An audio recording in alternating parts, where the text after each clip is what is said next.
11h, Europe 1 Culture Média. Philippe Vandel. Vous êtes toujours dans Culture Média, on est en compagnie de journalistes, mais désormais réalisateur, en tout cas son film vient de sortir, François Bunel. On parle de ce doc « Seule la Terre est éternelle ». On va mieux vous connaître avec le portrait pré-fame de Lisa Marie Marquez, le portrait de notre célébrité avant sa célébrité. Bonjour Lisa Marie. Bonjour Philippe, bonjour François Bunel. Bonjour. Vous animez depuis 14 ans la Grande Librairie sur France 5 et vous êtes devenu l'un des plus grands prescripteurs de livres en France. Vous vous êtes aussi entretenu avec Barack Obama lors de la publication de ses mémoires. Mais comment en êtes-vous arrivé là? On va rembobiner et revenir sur ce qui vous est arrivé avant d'être célèbre. François Bunel, vous êtes né à Argenteuil, dans le Val d'Oise, et tout petit, vous êtes placé. Enfant de la DAS, vous êtes adopté par un couple à l'âge de 3 ans et demi, et vous développez très tôt une véritable fascination pour les livres. Ils vous construisent. Au début, ce sont d'abord les contes et légendes, puis les Bob Moran version livre. Ça existait les Bob Moran version livre? Oui, bien sûr, c'est d'abord des livres. C'est vrai et faux, parce que, pardon Lisa Marie, mais c'est vrai qu'il y a plein d'infos comme ça qui sortent et qui sont reprises sur un truc qui s'appelle Wikipédia, et dans lequel il y a quand même beaucoup d'approximations. Donc, par si exemple, on peut corriger, c'est pas vraiment la DAS. J'ai été, c'est vrai, adopté. J'en fais pas un mystère, mais vous voyez, c'est bizarre. Il y a toujours des choses qui sont reprises comme ça et qui deviennent des vérités. Ça nous ramène d'ailleurs à ce statut du journalisme et puis à ce statut de l'écrivain qui disait il n'y a pas de vérité, il n'y a que des histoires. C'est Jim Harrison qui disait ça. Alors vous êtes passé par quel organisme puisque vous voulez... C'est des pouponnières, ensuite on vous place, et puis j'ai eu la chance d'avoir surtout des parents adoptifs qui sont mes parents, que je considère comme mes parents, et puis qui, quelque part, il y a un grand livre de Jim Harrison qui s'appelle Dalva sur l'adoption et qui raconte ça. À un moment, vous comprenez que ceux qui aiment ne sont pas ceux qui vous abandonnent, mais ceux qui vous élèvent. C'est vrai. À l'âge de 8 ans, François Bunel, vous fuguez pour découvrir Paris et vous vivez une révélation face aux bouquinistes des quais de Seine et leurs boîtes vertes. Vous vous dites, quand je serai grand, j'achèterai des livres, ce sera mon métier. Pourtant, malgré cet attrait pour les livres, vous ne vous imaginez pas écrivain. À 12 ans, en observant une carte du monde, vous avez envie de voyager, de raconter ces voyages. Vous voulez voir le monde et devenir journaliste. Ouais, moi, je voulais ne rien faire. Je trouvais ça génial. Il y avait des gens qui... vous imaginez, vous arrivez à 8 ans, vous découvrez Paris. Ouais. Et alors là, vous voyez des gens en pleine journée qui sont en train de bouquiner ou qui lisent des livres. Et je me dis, c'est génial en fait. Leur métier, ça consiste à rien, à se balader dans Paris et à lire. Donc je me dis, peut-être que ça existe. Avec un peu de chance, je réussirais à faire ça. Et je vous assure que c'était une obsession. Ouais. Jusqu'à ce que j'entende la voix de Jacques Chancel, je crois, vers 12 ou 13 ans à la radio. Et là, je me dis, c'est incroyable, je comprends ce qu'il me dit. Je pense que ça devait être, je sais pas, avec un astrophysicien, et on entendait...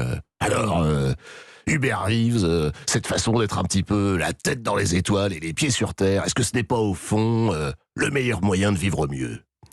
Et là, je me dis, dans la vie, je ferai Jacques Chancel, je poserai des questions. Incroyable télescopage que Bruno Donnet, justement, citait Jacques Chancel il y a quelques minutes dans cette émission. Lisa Marie. Vous grandissez, vous lisez de plus en plus, notamment durant les longs trajets pour rejoindre Paris depuis la banlieue. La lecture vous fait voyager loin des transports parisiens, au milieu des glaces avec Jack London ou au XVIIe siècle avec les mousquetaires. Ces trajets deviennent un peu fantastiques et développent votre imaginaire. À 17 ans, vous découvrez Cyrano de Bergerac et la tirade du non merci vous vaccine contre l'idée de passer un jour votre vie dans un bureau et d'avoir des chefs. Bah oui, ça, effectivement, quand vous lisez Cyrano de Bergerac, quel que soit l'âge, vous vous dites, en fait, on va pas pouvoir, d'un côté, trouver que la littérature est formidable, et de l'autre, vivre à l'inverse des principes que nous enseigne la littérature. Que faudrait-il faire? Prendre un patron, ne pas grimper, monter, se hisser par ruse plutôt que grimper par force, etc., etc. Donc, à un moment, non, merci, et rêver, passer, mettre son feutre de travers, pour un oui, pour un non, faire un vers. Voilà, Cyrano. Ne regardez pas comme ça, parce que moi je le connais pas par cœur, Cyrano, contrairement à vous. François Bunel, vous aimez aussi beaucoup la musique. D'ailleurs, un chanteur va entrer tout droit dans votre cœur. Ce chanteur, c'est Eddie Mitchell. Elle semblait bien dans sa peau. Grand fan d'Eddie Mitchell. Je suis très triste aujourd'hui parce qu'on a appris il y a 2 jours la disparition de Pierre Papadiamandis, qui était celui qui a fait beaucoup des mélodies d'Eddie, de celles, voilà, on entend Couleur Mentalo, c'est Eddie, évidemment, immense chanteur. Moi, je pense que c'est l'un des plus grands nouvellistes français. Il est capable, comme ça, en 4 minutes, de vous raconter une ambiance, un destin, l'histoire de cette fille, les yeux couleur Mentalo, sur la musique de Pierre Papadiamandis. François Bunel, les livres et la musique font donc partie de votre vie depuis longtemps. Plus surprenant, vous avez pratiqué le rugby au poste de numéro 7, 3e ligne. Ouais, pendant longtemps. Hein. Attendez, mais numéro 7, c'est des gabarits, c'est Chabal. Mais pas du tout.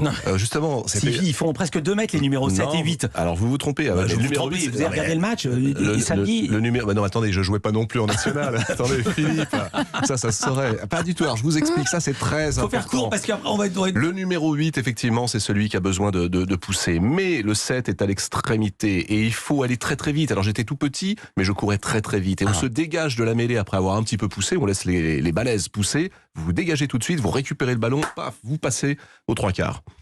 François Bunel, naturellement au lycée, vous vous dirigez vers la filière littéraire. J'avais pas le choix. Le bac en poche, vous vous inscrivez à Nanterre pour étudier la philosophie. Vous avez d'ailleurs Luc Ferry et André Comte-Sponville comme professeurs, mais vous n'avez jamais postulé aux grandes écoles de journalisme à cause, paraît-il, du syndrome de banlieusard. Vous arrivez au journalisme par l'humanitaire. Encore étudiant, vous participez 2 fois au raid africain des grandes écoles, chapeauté par l'UNICEF pour transporter du matériel médical en pick-up 504 Peugeot de Paris vers le Burkina Faso. Vous proposez des billets au Figaro et au Monde. Ils déclinent. RFI accepte. Sur les routes, vous livrez vos premières chroniques. Et vous restez finalement 4 ans en Afrique, puis au Kurdistan irakien, où dans cette zone de conflit, vous réalisez que le métier de reporter de guerre n'est pas vraiment fait pour vous. Vient alors le temps des émissions culturelles. D'abord sur BFM, qui n'est alors qu'une petite radio économique, où vous animez Envie de lire, un rendez-vous quotidien consacré à l'actualité littéraire. Vous faites vos premiers pas à la télévision, dans les écrans du savoir.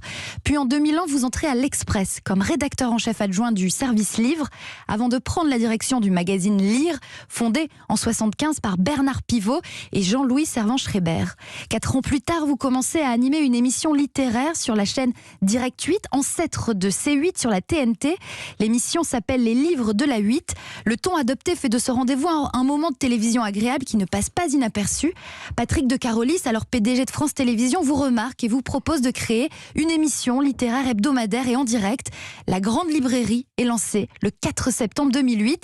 La suite, on la connaît et moi, je m'arrête là.